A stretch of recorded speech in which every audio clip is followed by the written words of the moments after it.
So I'd like to welcome everyone to the second online virtual working session that we're having for the official plan review for the town of Bracebridge.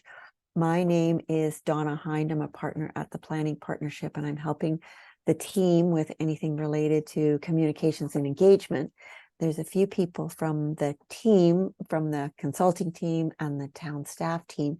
I'm going to ask them to introduce themselves, and then we'll get the meeting started. So I'll turn it over to Melissa first off.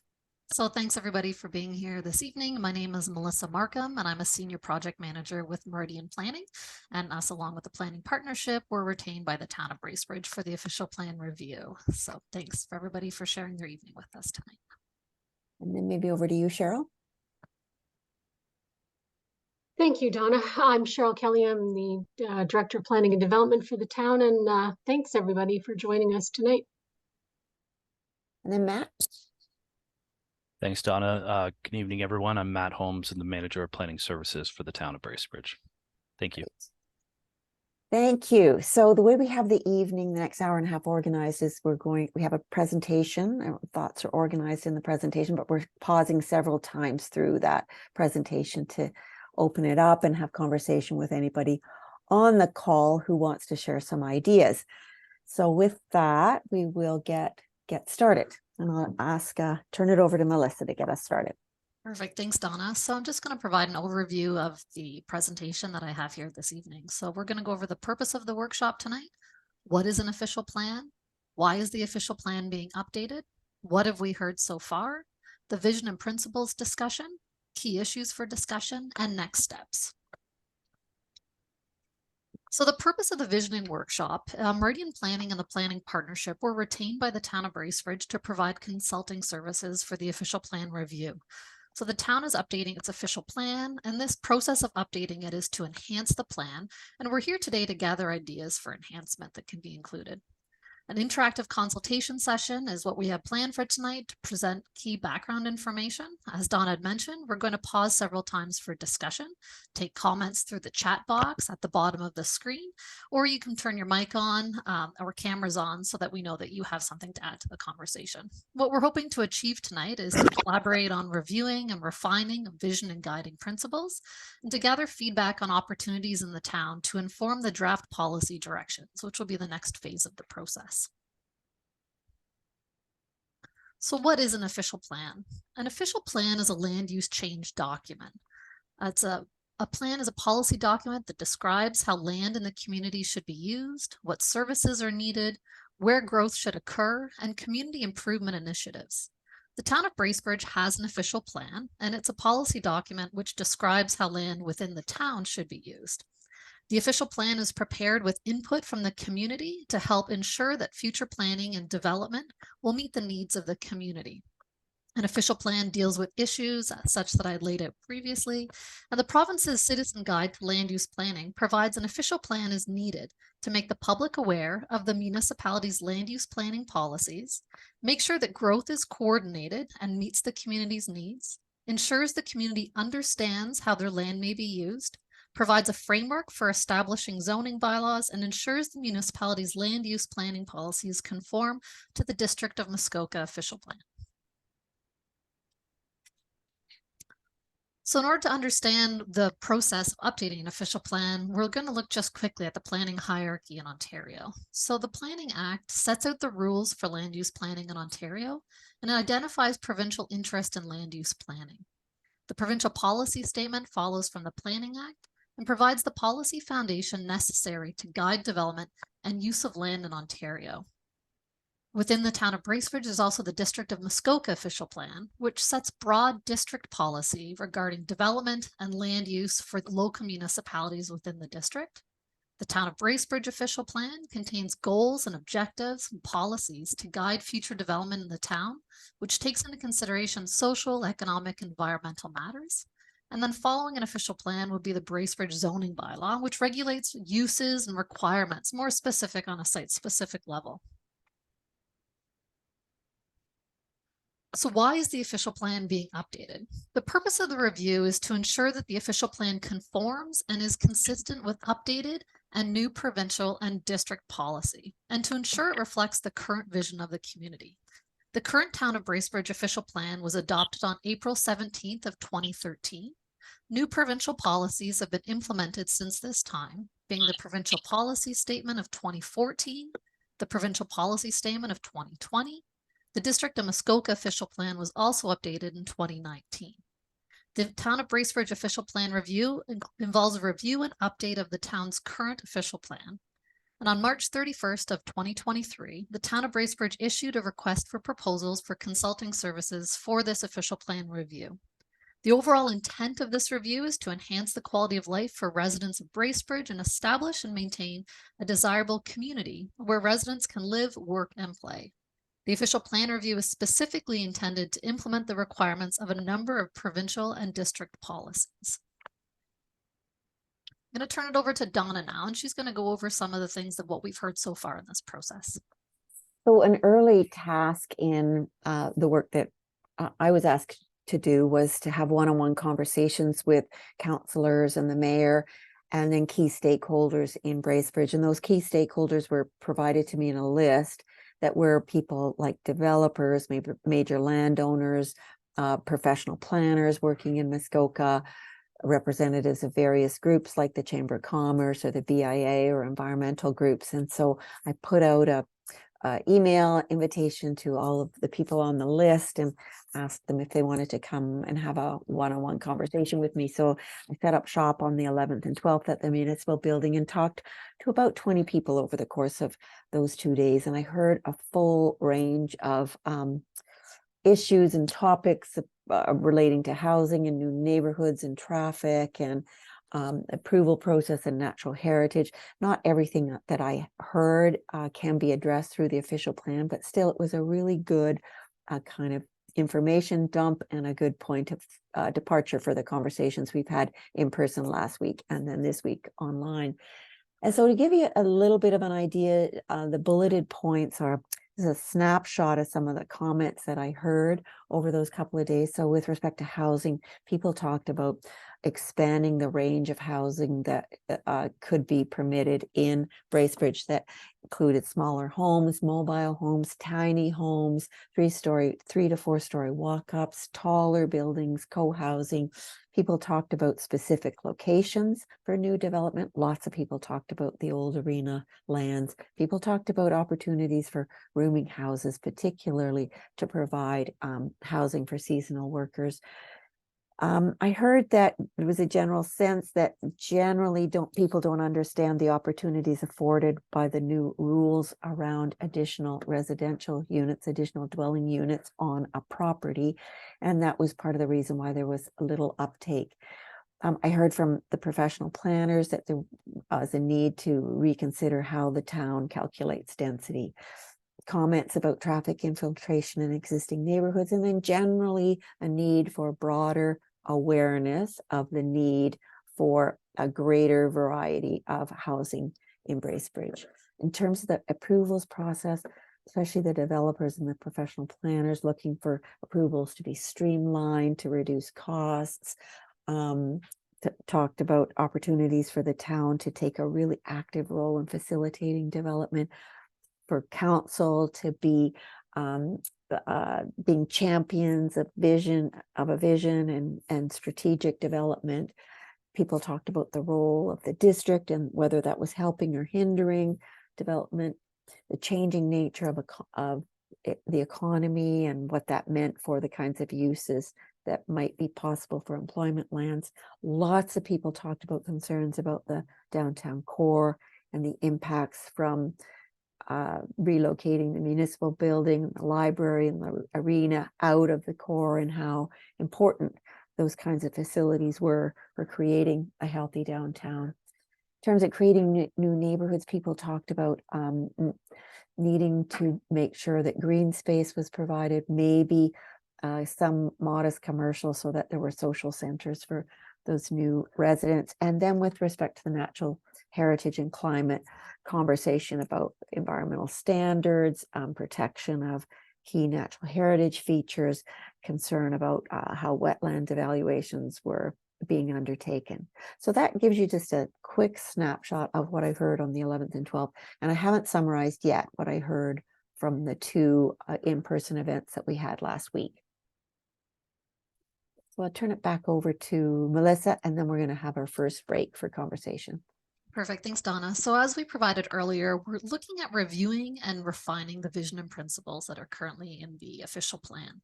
So within the town's official plan 2013, as I mentioned, the vision for the town is to enrich the social, cultural, economic, and natural environments. And to achieve this vision, the town will increase the amount of land set aside for preservation and encouraging the greening of residential, commercial, and industrial development, strike partnerships with community and regional groups that are also striving to improve community services, become South Muskoka's center of health through enhanced recreation, childcare, nutrition, active transportation infrastructure, and healthcare services, become Muskoka's center of learning through enhanced library service, larger university and college presence, and collaboration between secondary schools and the community. Protect the urban center's small town character by preserving its heritage structures, establishing urban forests, and having a strong mix of retail and service businesses in the downtown. Improve the ratio of permanent population to seasonal population over the next decade through an aggressive job creation initiative and the provision of services and amenities that are attractive to full-time residents. Increase the non-residential tax base through business expansion and attraction, and have a municipal corporation that demonstrates fiscal responsibility and accountability through long-term land use and capital expenditure plans, as well as progressive administrative policies and procedures that provide an ongoing framework for community direction and town and investor planning. Okay, thanks, Melissa. So our first discussion break, we wanted to dive into that vision statement and the principles and start with the vision statement to get a sense from the group on this call if there are words or phrases or a complete reworking of the vision statement that might be necessary. And I wanted Cheryl just to come on for a minute and give just a brief backstory on where the vision and principles were generated from, just to set the context. Thanks, Donna. So the vision and principles were inserted into the 2013 official plan as they were based on the community's 2008 community-based strategic plan. So it is from that document being the mission and the vision statement. So that was the link between the two. That document had a 10-year planning horizon, and the town has now, our council has now approved a new strategic plan, which has a planning horizon from 2018 to 2028. Okay. Thanks, Cheryl. So first up, I'm happy to have people either use one of the icons to raise a hand or just turn your mic on, and I will go down through my list of participants as I see you in order. And so the question to the group is, right now the vision is to enrich the social, cultural, economic, and natural environments. And I'm wondering if people think that that vision statement as the overarching umbrella that frames everything that's in the official plan, is that a relevant and current vision statement for people on the call? Yep, go ahead, Laura. Yeah, I think it's, it's fairly broad and encompassing. I think there could be a bit of a stronger statement about the preservation of environmental and natural heritage. I think the exact words are cultural, social, economic, and social, cultural, economic, and natural. Yeah. Okay. Preservation. Especially because we've talked, in various things that have come up about climate change. So yeah, I think there's some stuff about going green, but okay. Is the word improve in there, or just nope? It's not. It says enrich, but improve is okay. Noted. That's the same thing. Yeah. Okay. Okay. Kathy, go ahead, Kathy. Yeah, thank you. I'd like to just build a little bit on what Laura said there. I'm from the MLA, by the way. Yep. We've been working throughout the district with an idea in different groups of the environment being the economy and the economy being the environment. I'm not really sure what the wordsmithing would be, but the concept is to make a stronger linkage between those two concepts for Muskoka. Okay. We feel like tourism is based on the environment. People wanting to come here from other municipalities to live and work permanently is also based on that part of the culture in Bracebridge, particularly because of its advantage in the urbanized core. So those are some of the reasons that I'd like to suggest that. Okay. Okay. That is a great idea. Thank you for that, Kathy. Who else? Anybody else want to turn their mic on? Hi there. Yep. Go ahead, Emma. Hi. Yeah, I think maybe there could be something said for modernizing. I know there's a lot about preservation, but how can we modernize while doing this preservation? Yeah. My concern is just mainly, yes, you want to attract permanent residents, but what about attracting back people who have left? Why have they left? And how to win them back?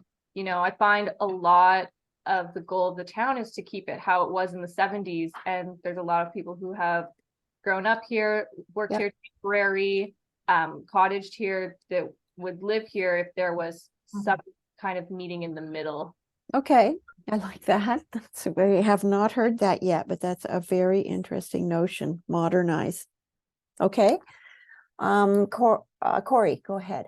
Yeah, it's Lindsay Henderson here Okay. on Corey's laptop. Okay. I'm from Toronto, but considering moving up to Bracebridge, and Okay. have been looking at the official plan for a couple of years, and I'm wondering if the word educational could fit into there anywhere. Okay.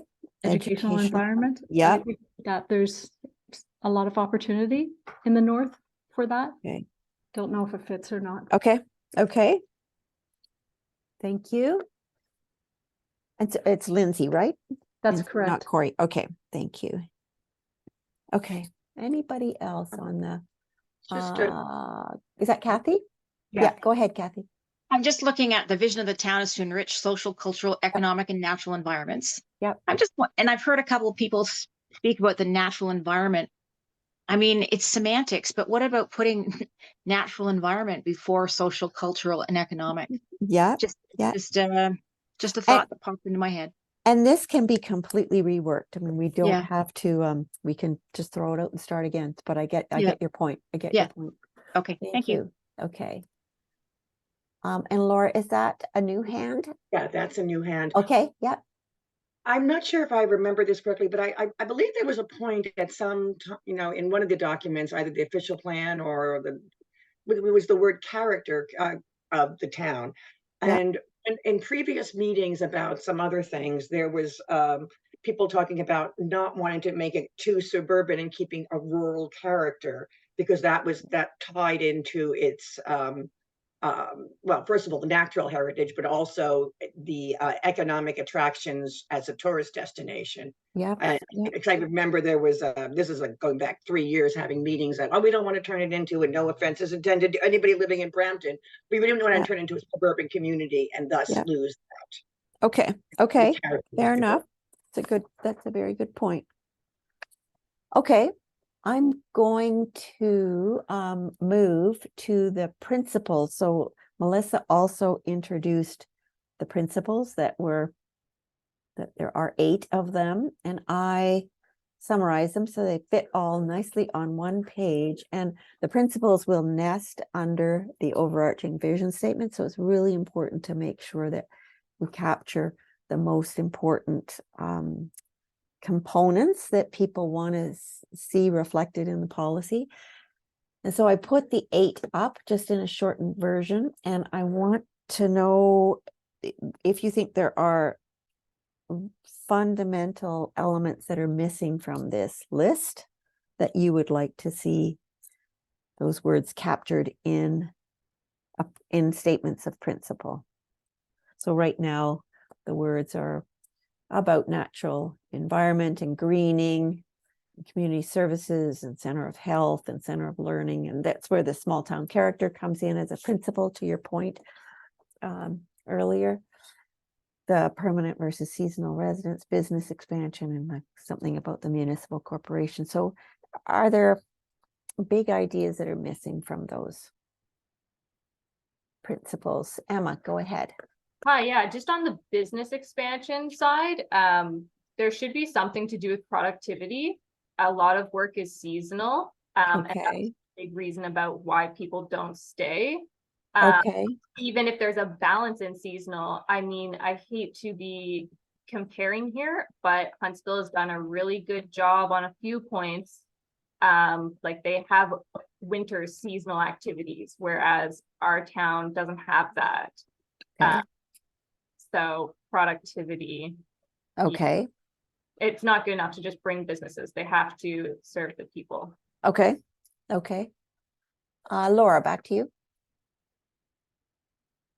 I was thinking that something about housing, because what Yeah. that has Yes. there has been again, one of the statements says variety of housing. There's very little variety of housing. Yeah, you're right. There's none of the principles speak to housing.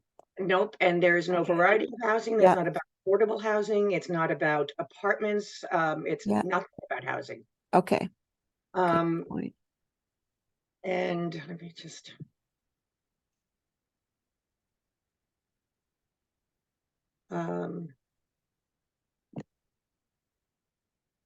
While you're thinking, I'm going to go to Kathy. Go ahead, Kathy. Thanks. Sorry, I don't know if this is the right forum. On this one, I had a couple of questions. Okay. I just was wondering, like, I didn't go through the prep documents. I wasn't clear on if we had really a good definition of greening. So, whether or not there's supportive documents that help us understand a bit better what that definition What that's intended. That's okay. One question. Maybe I'll just pause for a second and ask Melissa, what typically would policy address with respect to greening of development? What would be the kinds of things you'd cover? Yeah, and I think that, this isn't the first time we've heard this in terms of the fact that it was, in quotations in the principles. There is no definition for that within the official plan. What they're looking at, though, is probably more along the lines of revegetation, trying to increase the amount of natural environment within the municipality. But I think that is something we've heard before. It's not very clear in terms of what the policy implications something like that would have. So would follow-up be at a different phase to maybe pin that down? For now, this suffices it at the vision stage is what you're saying then, or if I understood that right? Or I think the intent would be to make the statement clearer. So we wouldn't want to put something in quotations. We'd want to try to make the principle stand on its own. Yeah. And then again, I don't mind if you say this should be taken offline, but I was curious about what was the rationale behind improving the ratio of permanent to seasonal population in Bracebridge. Like within the district, my understanding is that Bracebridge has one of the higher ratios of permanent to seasonal, and just I'm just totally curious as to what was behind that motivation. No, interesting. And maybe Melissa, or not Melissa, but Cheryl, maybe do you have any memory of how that was embedded in the strategic plan or the other?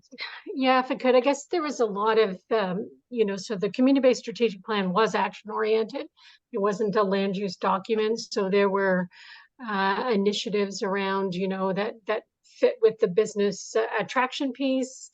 There was also, I'm just trying to think of some of the other actions, but really, back in 2008, when you're looking at what Bracebridge's population was versus what it is today, and I would agree that, maybe our ratio to seasonal population is higher than what some of the other municipalities may be. There's some of that, assessment infrastructure that feeds the seasonal population or feeds tourism, so is also a lot lower.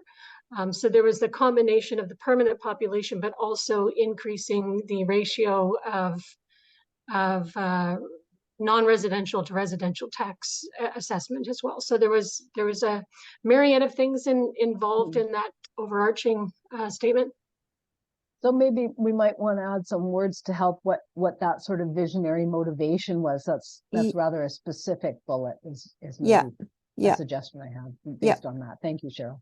Sorry, just a comment on those numbers too. Whatever numbers you're using now, if they're post-pandemic, I'm assuming they'll be skewed and will go back down after a year or two. A lot of people changed their residency to permanent at their seasonal homes during the pandemic to ensure that children could get into the school board. Right. And Okay. other reasons. So we should be vigilant that that number might have not changed as much as we think it has. Okay. Let me go back to my list. So I have Corey and then Susan and then back to Laura. So Corey.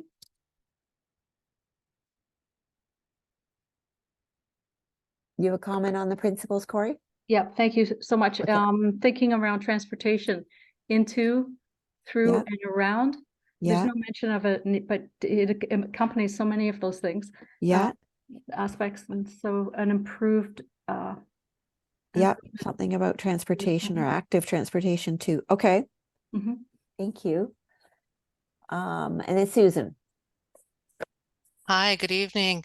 I just wanted to add the principles here look a little bit to be like goals, and I'm just wondering, as time has passed, I know the vision for the strategic plan is that Bracebridge is an inclusive and welcoming community, and I think perhaps a principle that talks towards more language about how it should feel for the people who live in the municipality. So, that then would be able to support the type of policies that are supportive of things like placemaking, social cohesion, complete streets, active transportation options. I know there's a master transportation plan underway at the moment, so that's going to support some of those things, but just putting something in that would support that type of vision.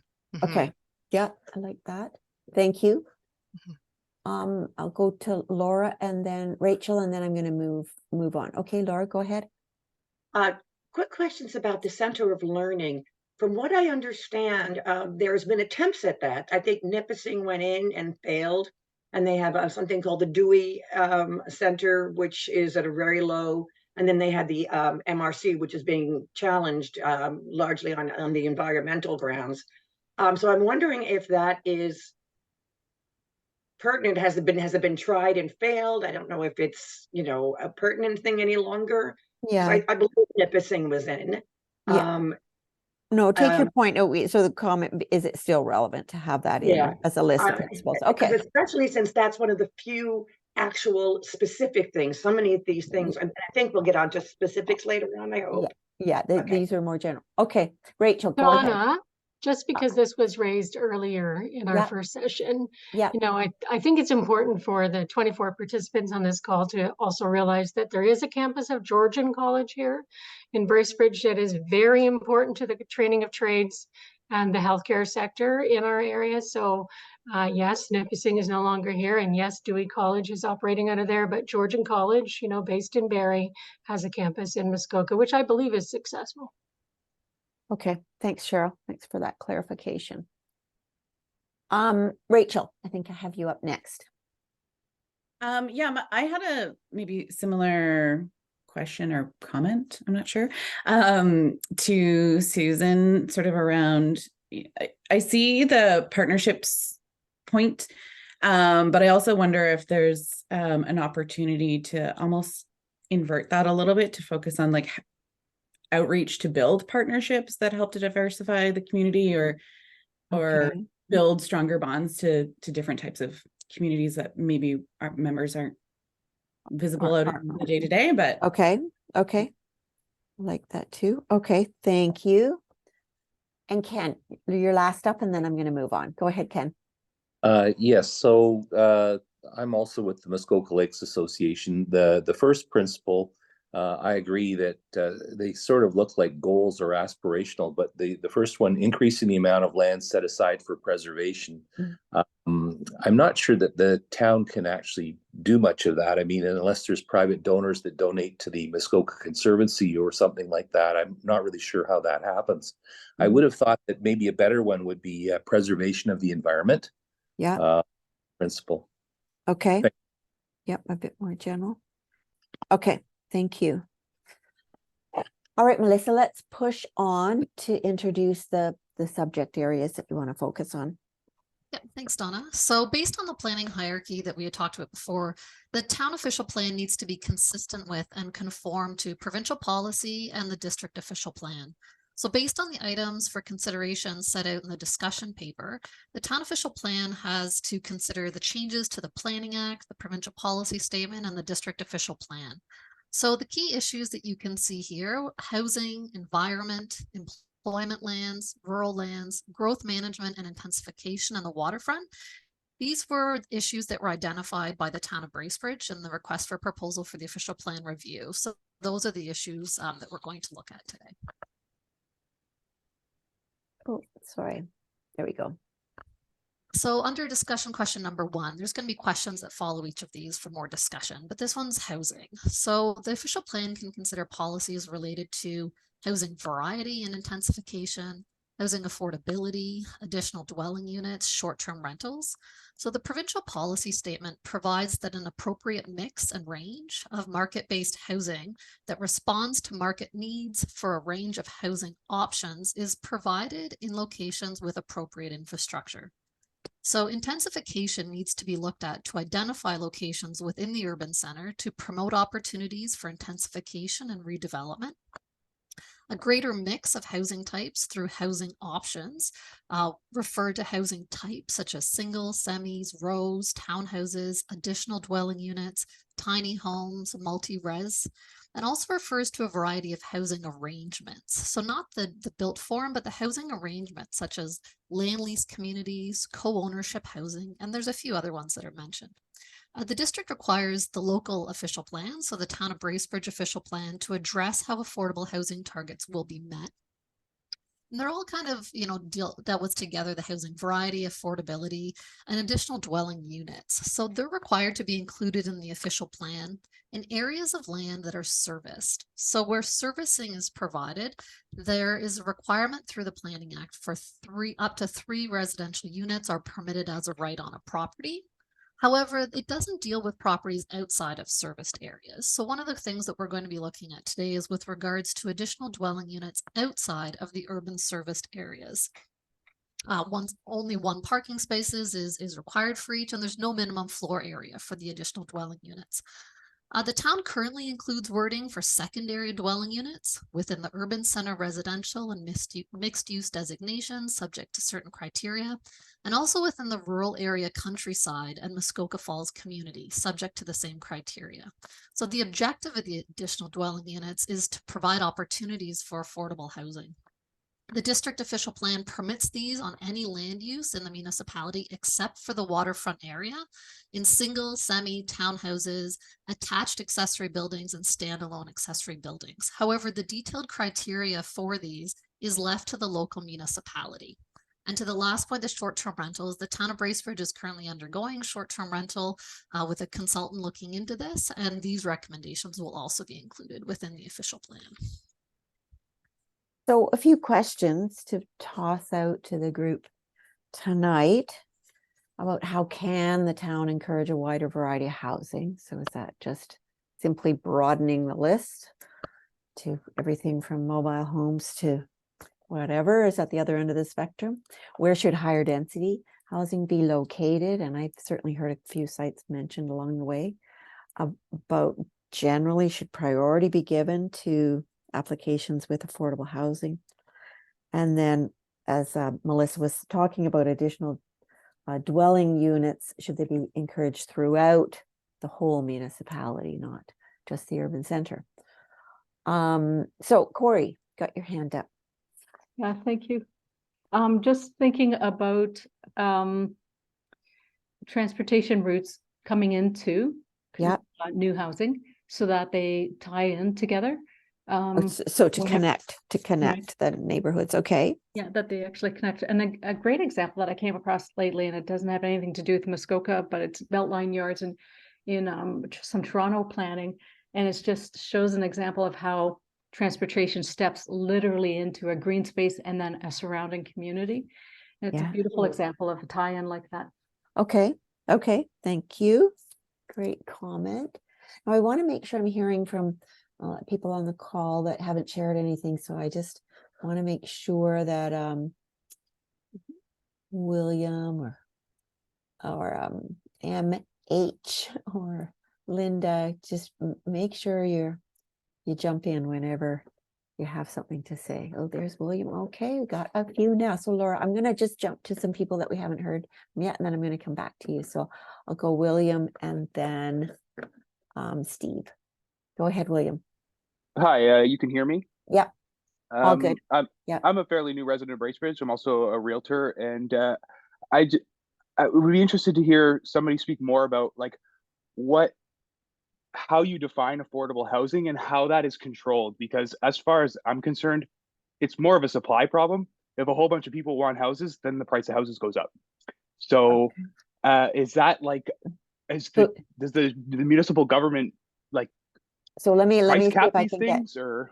So let me see if I can get Melissa or Cheryl or Matt, anybody, we haven't on how affordable, attainable housing is defined.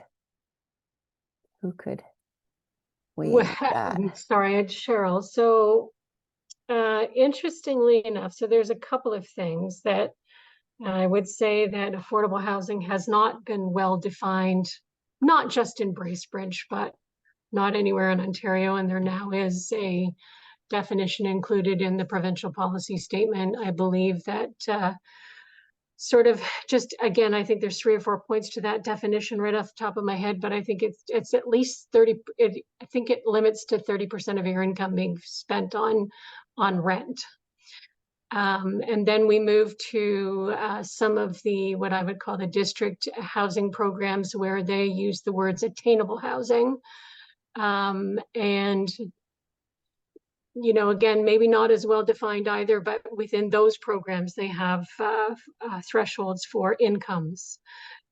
So I would say that not well defined at this point in time, but there is supposed to be something coming from the province that I think it's called I forget what the term is.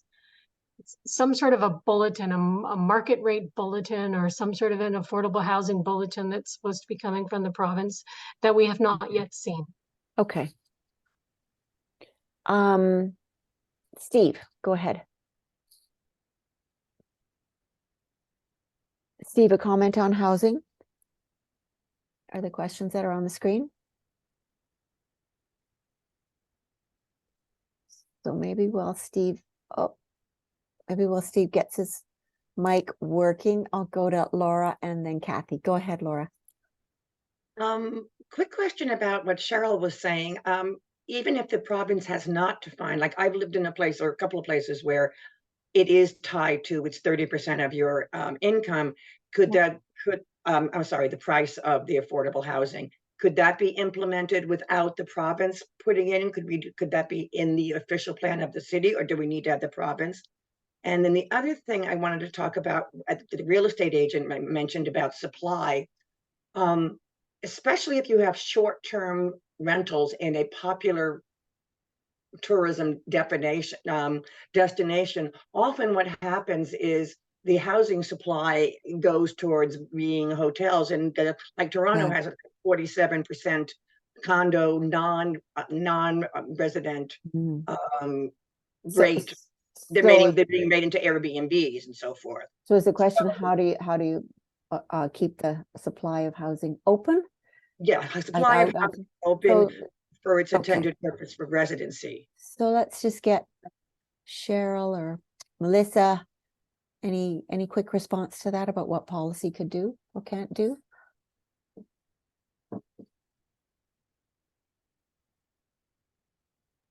Thought it looked like Melissa was going to pipe in, so I thought I would stay quiet for a minute.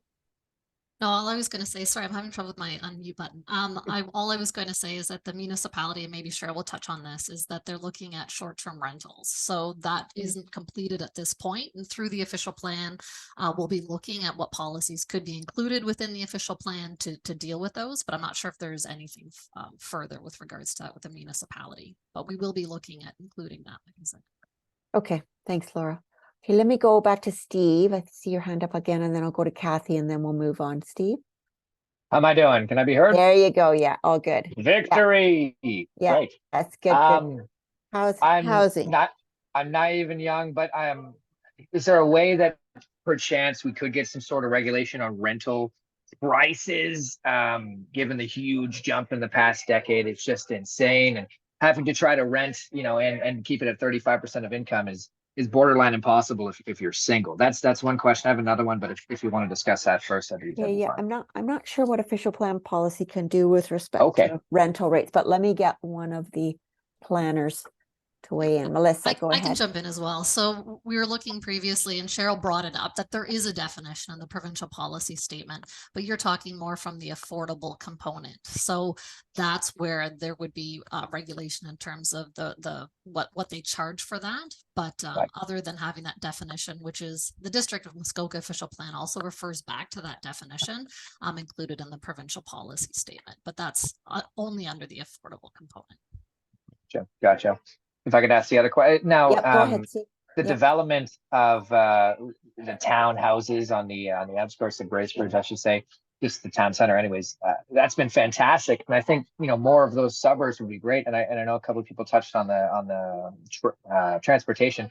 If there was some sort of easy transportation, it would be great to have those little suburbs developed and easily just hop on a bus and at 7 a.m. and drive, get to work. And I think more transportation will make for greater use of, densely compacted houses, duplexes, etc. Key ingredient. Yeah, absolutely right. Okay, thanks, Steve. Let me go Kathy and then Laura, and then I have to move on. Kathy, go ahead. Thank you, Donna. Well, first of all, I just wanted to touch on the second one. Where should higher density housing be located? One thing I feel is important is that in this case, it's not at the waterfront because of the importance of the fragile water system that's tying back to that as another one of our visions or objectives. I can't remember which section that was actually in.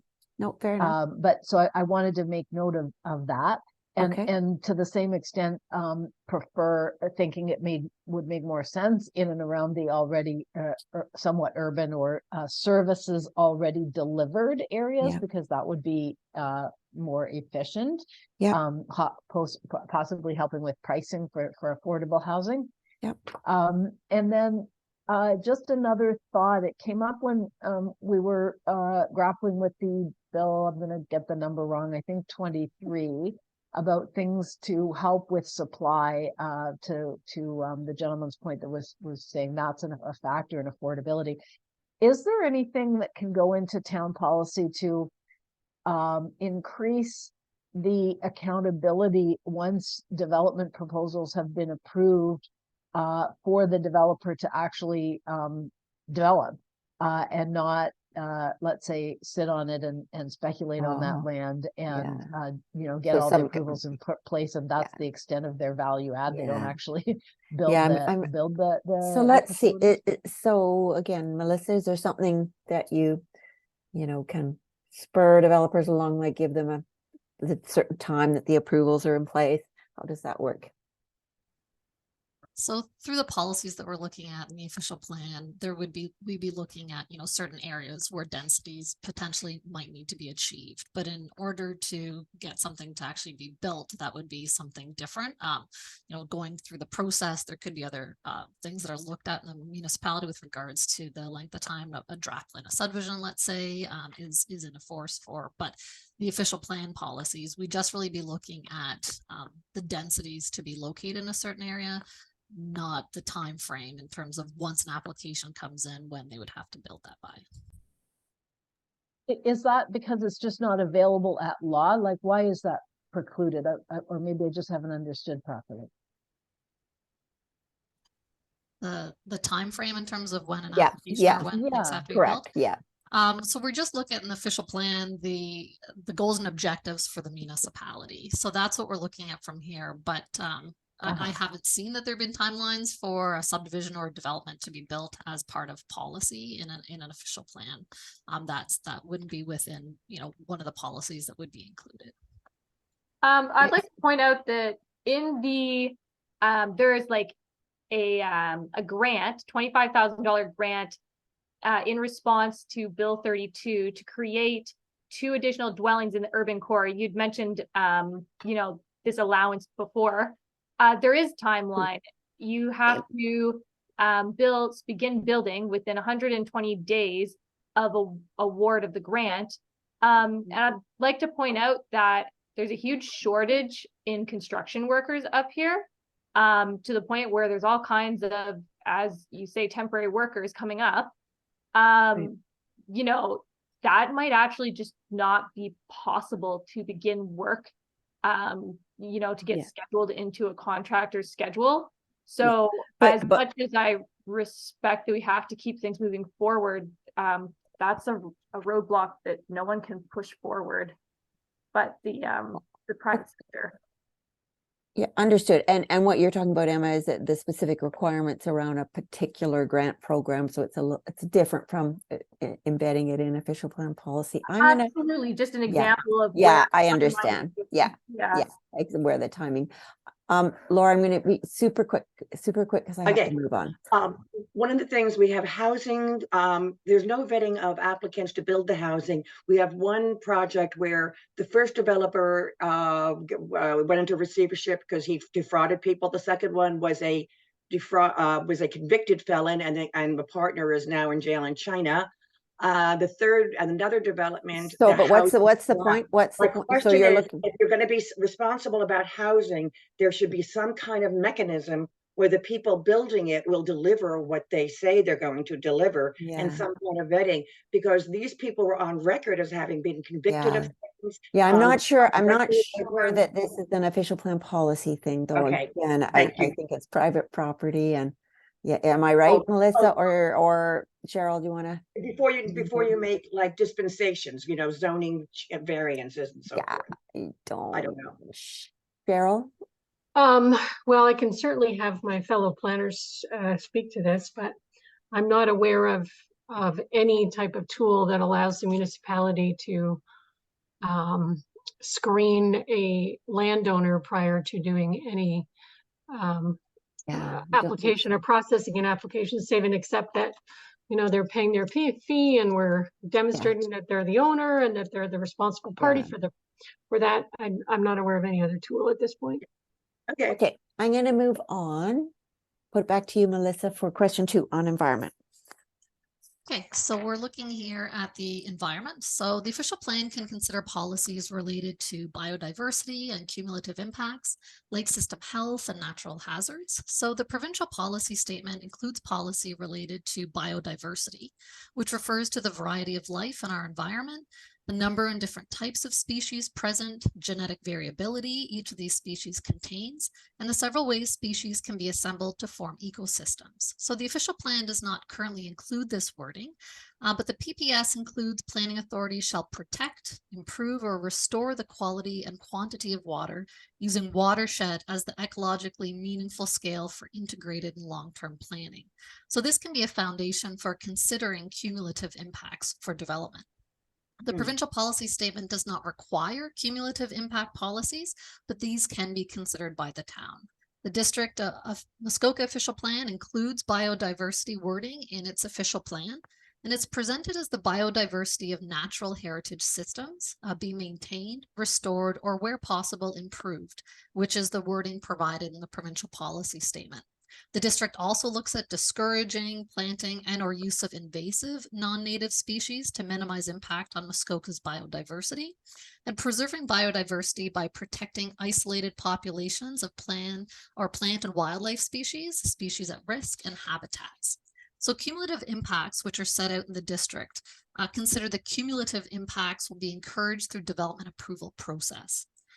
In terms of lake system health, the district has been a national leader in monitoring, analyzing, and protecting water quality in its recreational lakes since the early 2000s. Since that time, the districts continued to update their work and the modeling system that they use, on which the current policies were based. As a result of the district's most recent work, it will be necessary for the town to revise the lake system health policies to more closely reflect the district's new approach to lake system health. So this is essentially to implement a higher standard of protection for all lakes through improved best management practices for new development and redevelopment on lakes.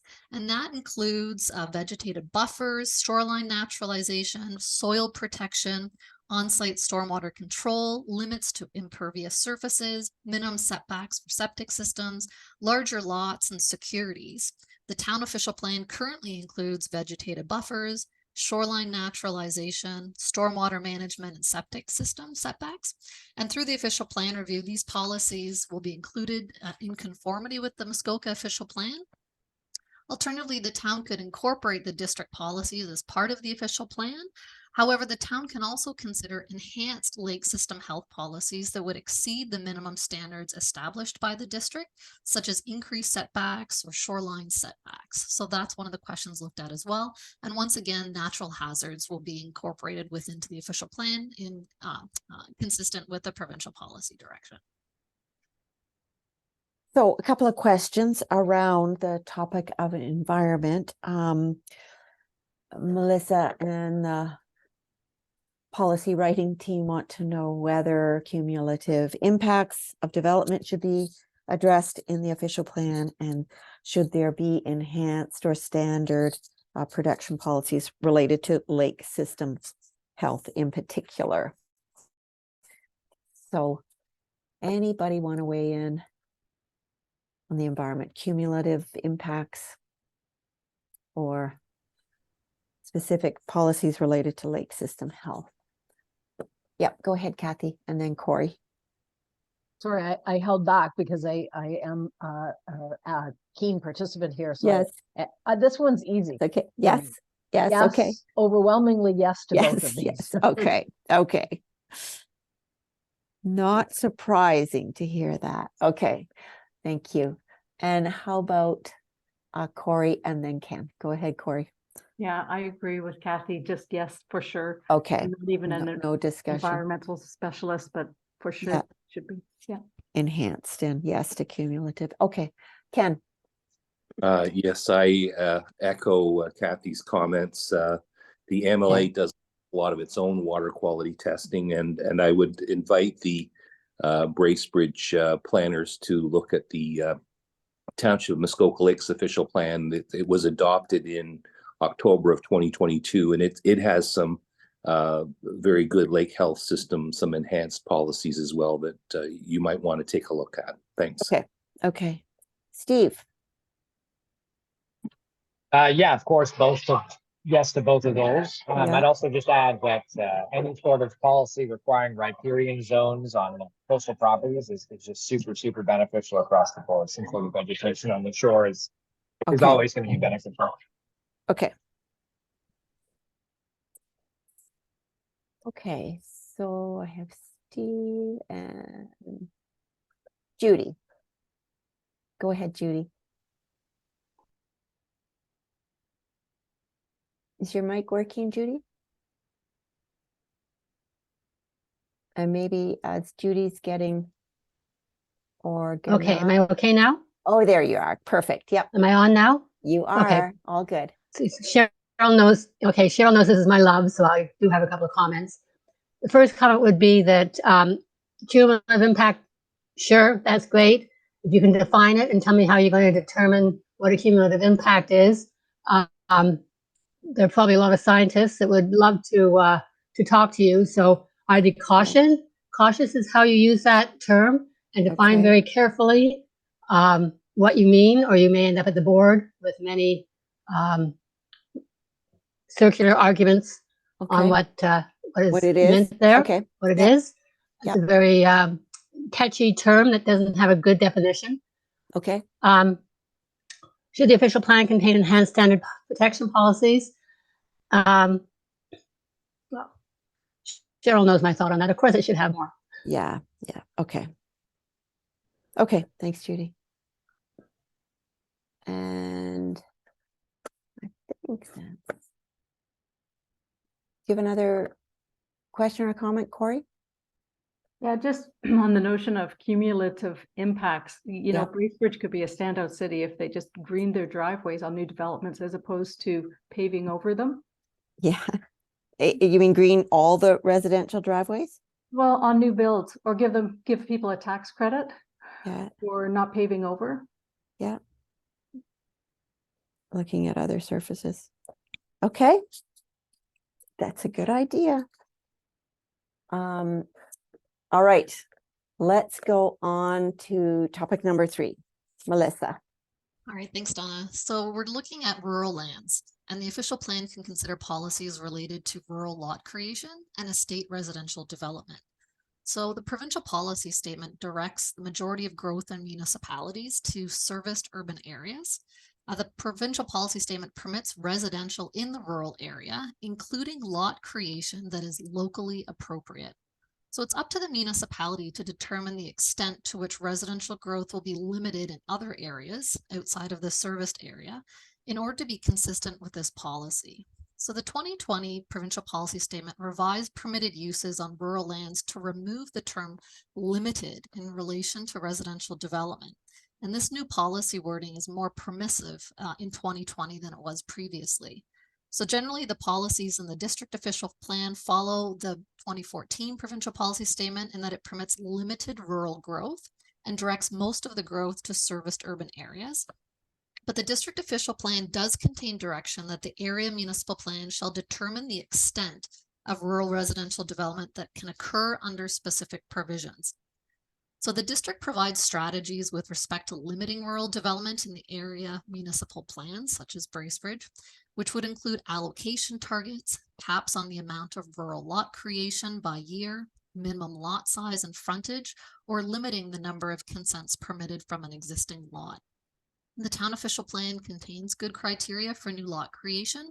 However, this growth target or strategy to limit rural development is not in the current official plan.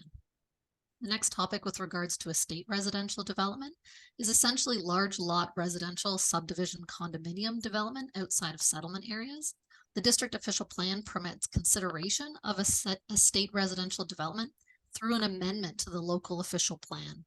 So in this regard, if the town of Bracebridge was looking at the potential for estate residential development within the municipality, an amendment to the official plan would be required.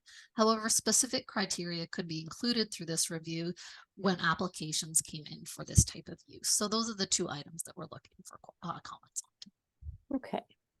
So there you go, putting it out there. Stricter requirements with respect to lot creation and estate residential. Anybody? Judy, go ahead. I've lost this argument many times, but I'm going to put it out there again. Okay. I don't think we should have a lot of rural development if we want to keep the character of Muskoka. It's not wall-to-wall development along roads.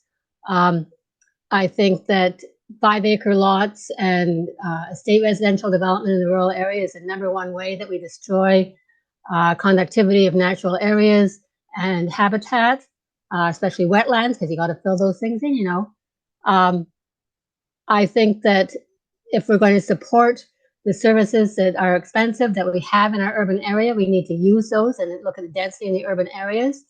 If we start putting more residential development in the rural area, it is more expensive to service as far as school buses are concerned and policing is concerned and EMS is concerned. There's really not, besides the fact that people like to be there, there's not really a good reason to have a lot of rural development.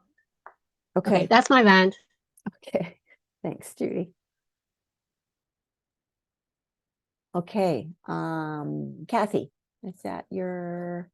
Oh, no. Yes, thanks. I didn't get my hand up. I just hit my mute first. I basically would echo Judy's sentiment, especially because of disrupting contiguous lands with interactive biodiversity type habitats. It looks like just one estate goes in, but it has a disruptive impact from what I understand on the overall environment. So it would be more efficient and effective to help us also attract more full-time residents and so on and so forth, to attract them back to the serviced areas already, and with gentle densification rather than sprawl. Okay. William. I think Kathy sort of made my point, but I do believe that the two statements that we want to preserve the natural environment, which I agree about, is a little bit at odds with wanting to increase the permanent population, because we've already stated, and multiple people have stated, that that's sort of the natural environment is what attracts people to be here in the first place. And so maybe a lot of those people aren't interested in living in a condo in town as much as they want to have their rural lot. And so I'm totally on board with preserving the natural environment, but those things are at odds. Creating development and having more housing is at odds with preserving our environment. And so how we address that is, well, complicated, to say the least. It is complicated. Okay. Thank you for that comment.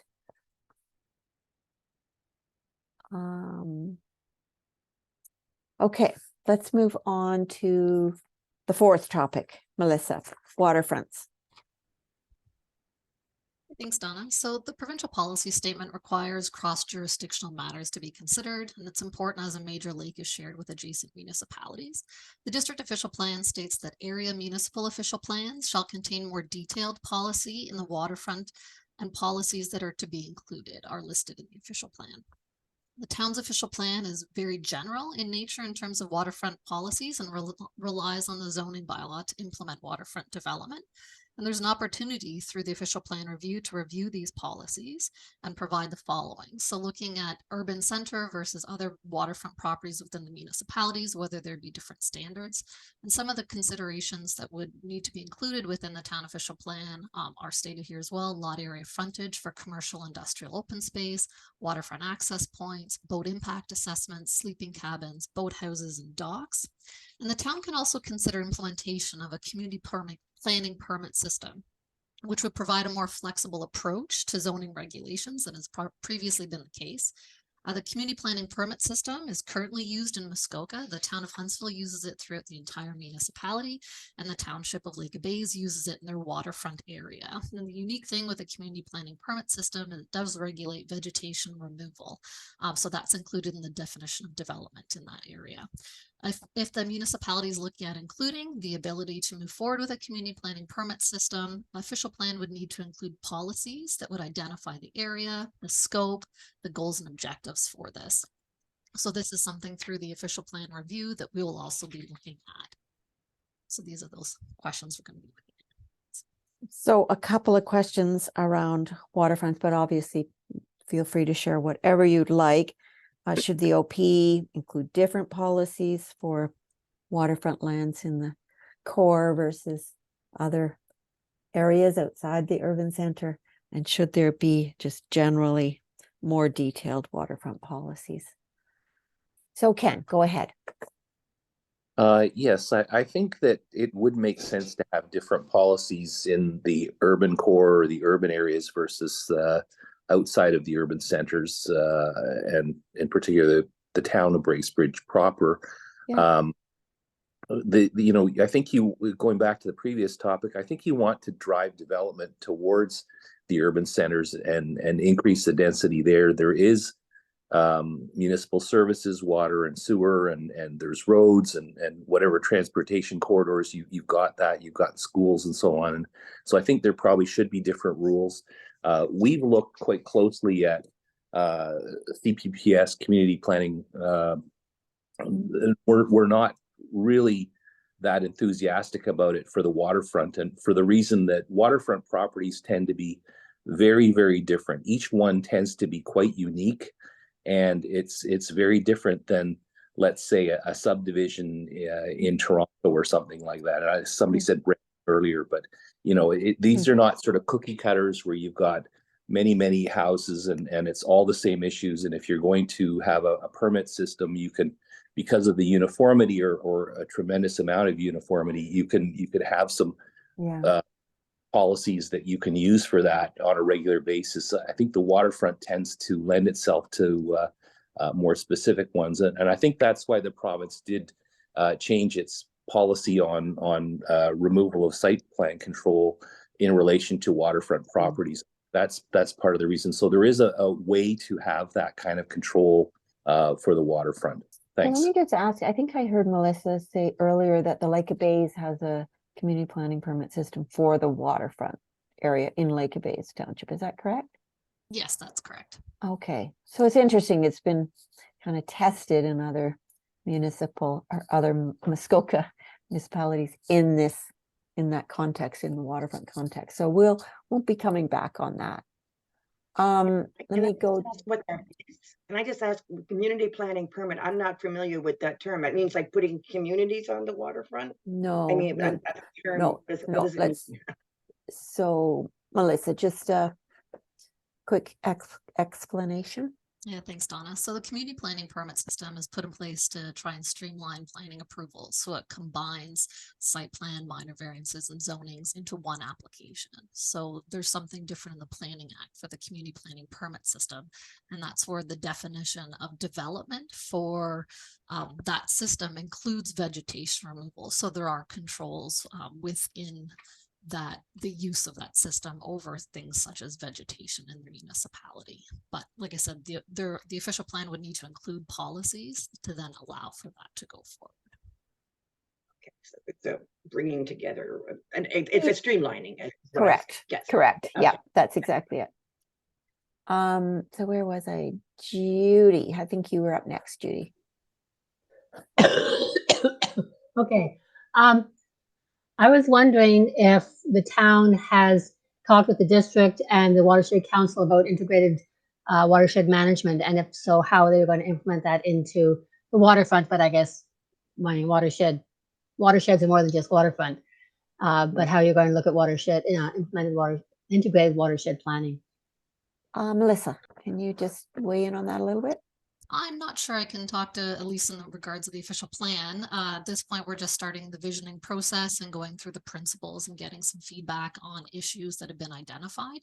Throughout the process, it will be circulated when we get to the point of draft official plan policies, and definitely we will incorporate and meet with people with regards to their comments as we go forward. So the topic of integrated watershed management is something that you'll be looking at with respect to possibly including policy around that?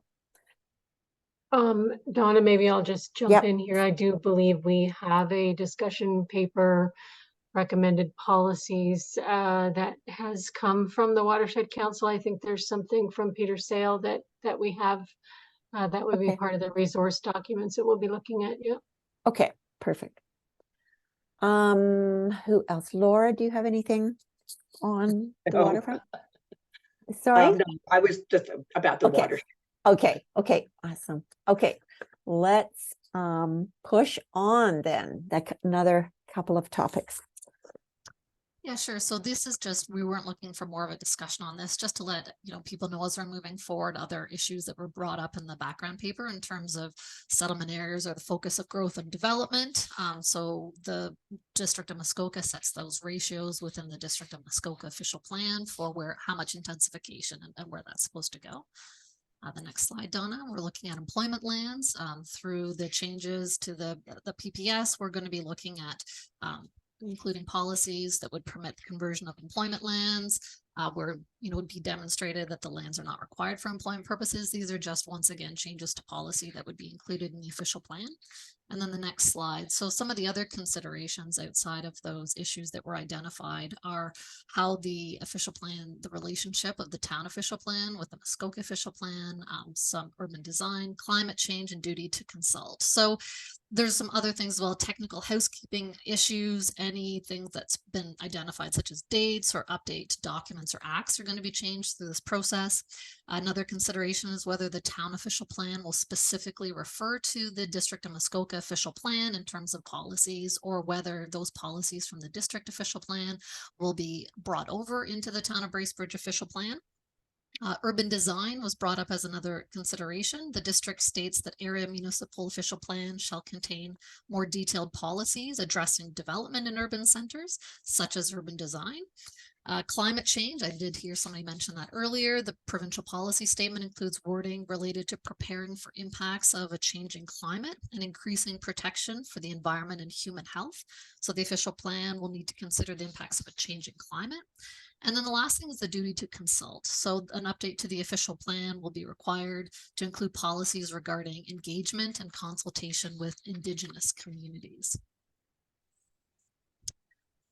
So where we're at in the process right now is we've completed phase 1, which is the background review. That's the review of the plans and policies and the initial meeting with the working group set out by the Town of Bracebridge.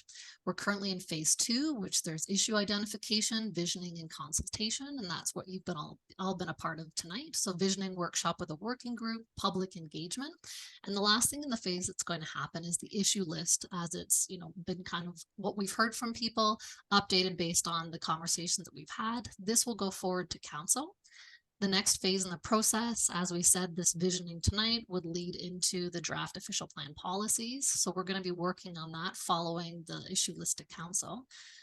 That'll be beginning probably next year as phase 3, draft official plan, policies, more open house, public engagement, and phase 4 will be the final official plan. So in terms of the project and the timing, we'd be looking at an final official plan probably just past this time next year, so 2024. So just to give everybody an idea in terms of the timing, but we do appreciate everybody's feedback here tonight in terms of taking your time and your night to participate in this visioning workshop with us. We do appreciate it, and that's where we're at in the process. There is an engaged Bracebridge site as well that's set up, so we do encourage everybody to subscribe to that page as well, and then any updates to that will be you receive notification. So thank you, everybody. So that brings the meeting to a close. That's all we wanted to get through tonight, those topics of discussion and the conversation about the vision and principles.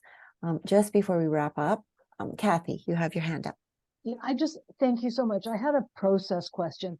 Yeah. In other municipalities, there has been like a steering committee or a more focused working group that had ongoing opportunity. Is that what we're going to follow here? Like what kinds of ongoing opportunities do we have, and how can we engage if we're interested throughout the process? So a couple of things. There is a working group. Melissa, do you want to just talk about the composition of the working group?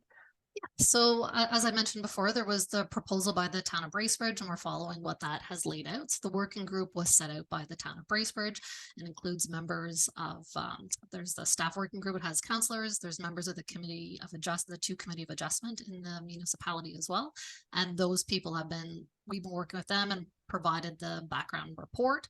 In terms of going forward, I do not believe it's within the scope of what we're looking at for other steering committees to be formed, but we're definitely open to receiving comments throughout the process with regards to anything that you have on this or any draft official plan policies. Is the participation in that group fixed? Would MLA would be keen to be able to participate on that working group?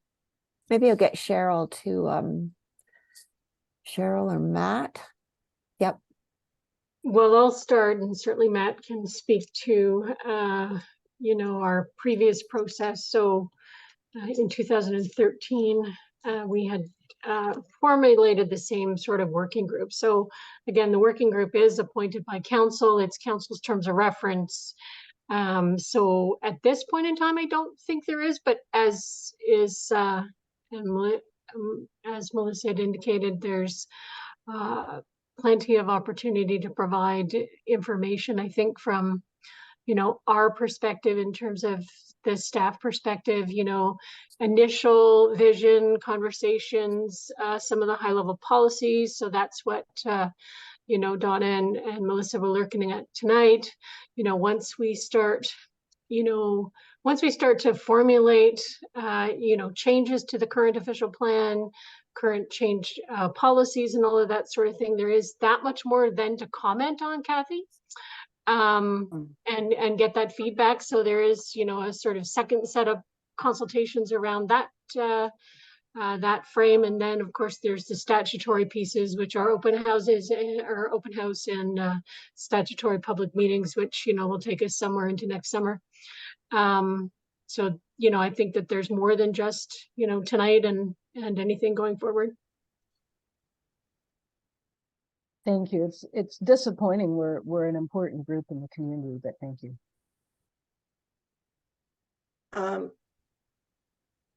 Yeah, this go is ahead. Sort of a procedural question too, because one of the questions I had alluded to was the idea of specificity. If there's any, I mean, it sounds like this will be written and then people will respond. And is there any point where specific ideas can be addressed? Like, I'm going to give one example, like the climate change and preservation of wetlands.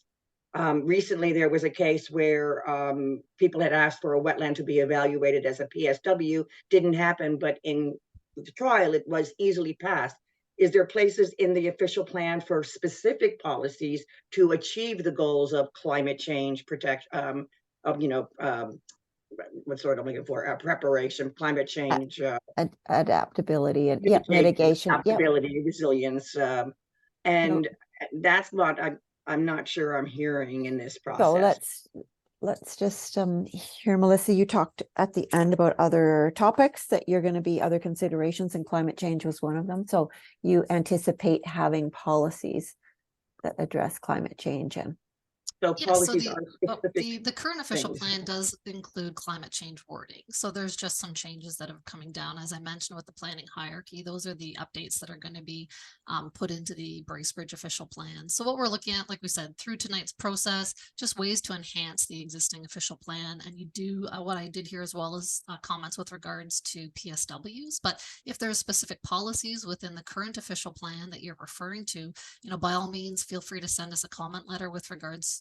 to those policies and outline which ones, and if there's some wording that you're looking at specifically, that sounds more like the policies that you're referring to. Okay, I guess policies and practices are interchangeable, like, or is that something that's addressed in somewhere else, like specific things like a OS is required, you know, Ontario Wetland Evaluation System study. I'm not getting this question across. Is there a place in the OP? So I think what you're asking for, is there a list of specific studies and technical reports that would be required as part of development? And I think that generally the answer is yes, that typically is laid out in an official plan. But I think what this is also making me think about is maybe we need to put something on the project webpage that gives a bit more clarity on the most useful way to provide comments to the team. And so that's things like making specific reference to the in the current official plan, specific reference to page numbers and policies, so that the team has as much information as they can possibly have when they go to start updating that document. So I think on other projects we have provided a kind of how to provide really useful comments to the team, input to the team. Thank you. Thanks. Okay, with that, I'm going to end the meeting on everyone's behalf, and thank you again for taking time. And please keep in touch with us. We're posting everything on that Engage Bracebridge page, where there's a specific project page on the official plan review. So thank you everyone for joining us tonight. Thank you.